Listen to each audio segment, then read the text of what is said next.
Hi everyone, welcome back to my channel and thank you for joining in. I am a graduate in marketing, so I do have a strong insight into this field. I wanted to help you build the awareness of what kind of marketing techniques are out there to make you buy more. So when you choose to simplify and live minimalist lifestyle, you choose to spend less and you choose to spend more wisely. But there are certain things in marketing that are in some way it's a propaganda, a manipulation.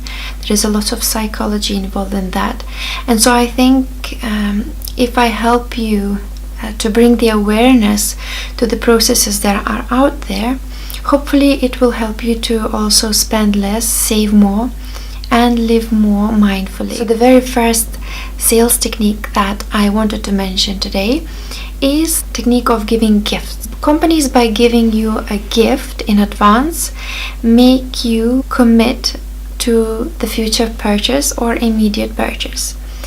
And that is when they offer you a gift in advance. So for example, it can be either face-to-face or online. So this unconsciously makes us commit. The moment we receive it, the moment we take it, it unconsciously seals a deal.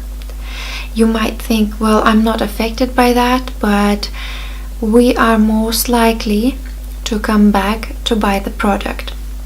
When you're buying online, very often companies would offer you a gift to the purchase. A company called Lush, I'm sure many of you know, used to do, I'm not sure if they're still doing it, that they would include a surprise gift. When somebody gives you a gift or somebody treats you for a dinner as a friend, right, you feel compelled to give it back to them or pay it back with a nice gesture, and that's how we pay to unconsciously, but we do pay it back to the company by visiting their store again. Another psychological trigger that is used in sales is giving you a sense of authority and reassurance.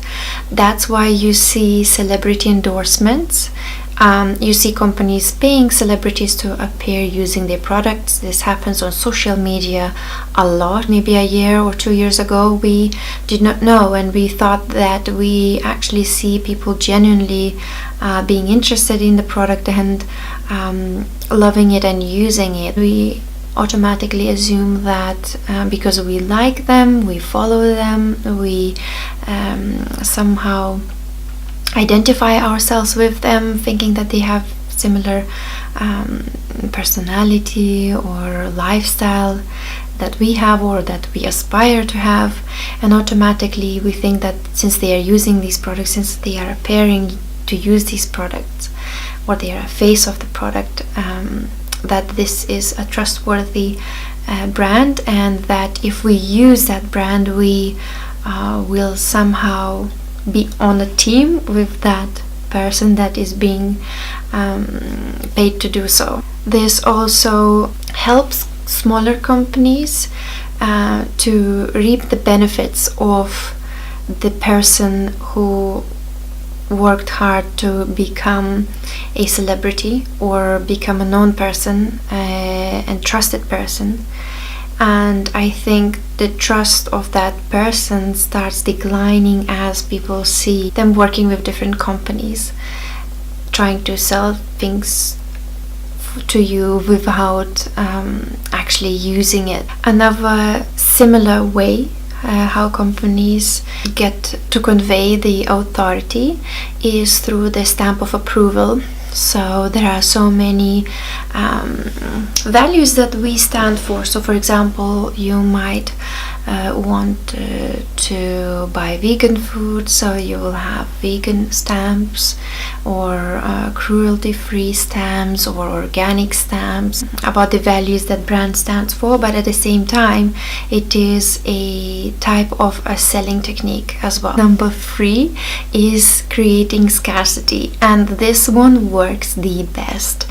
I'm sure if you are good at being a minimalist and spending less, you can still be triggered by sales, and some sales are very smartly organized. The company will show that the product is in scarcity, it's in high demand, and they have very less of it. So for example, they will write that they only have it in stock, 15 or 10 pieces left. So this makes you to develop the sense of urgency, and it's pretty much same like you say it to a child that you can't have it and they want it more. So very similar thing, although we are all adults and we most of the time realize what we are doing, but we are still being manipulated by this sales technique of scarcity. So just be aware of that, and I'm sure that you came back with unnecessary items, things that you never needed. You'll also notice that some companies introduce seasonal items. Those are most likely to be coffee shops, for example, offering pumpkin latte and things like that. So this makes you feel that you're buying something special, and it makes you go there just to get it because it's finally autumn and now you can enjoy your pumpkin latte. And maybe you didn't think about pumpkin latte the whole year round, but for some reason now that it's autumn you started thinking about it, which is also a good thing. I love pumpkin latte and I wish that I could have it all year round. Moving on to another marketing technique that makes you buy more is to generate liking. And most of the time we are driven by reviews and by the likes that the product received, and that's why we assume that this product is good. But very often, I don't know if you have encountered that, but I had quite a few times where I see that the product was being sold over 2,000 times and has great reviews, and I buy it, especially off eBay or certain products on Amazon, and I receive it and it's really poor quality, and I don't understand how did it get there, how people could have liked it and recommended it. And some companies and some sellers go to the extents where they hire people to review their products. Let's say they are selling a certain shampoo or cream or a beauty product.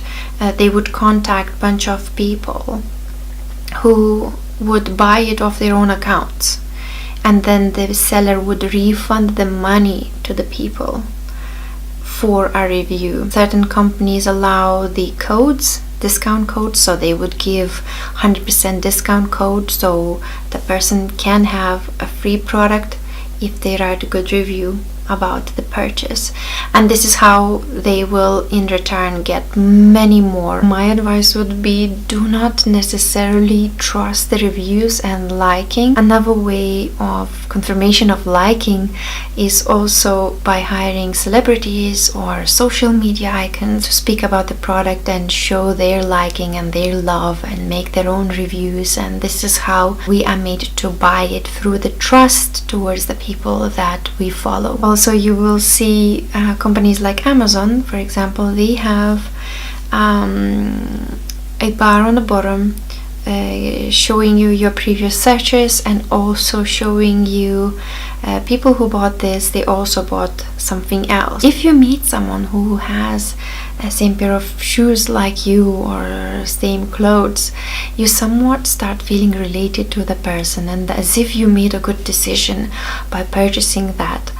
And especially if you like the person, if they have certain authority. So this is a very similar technique on Amazon as well, to sell you more, because since you made this great decision, other people made other great decisions and they bought something else. This is also to make you buy more items. And another marketing technique that makes companies sell you more stuff is when they offer you great returns policy.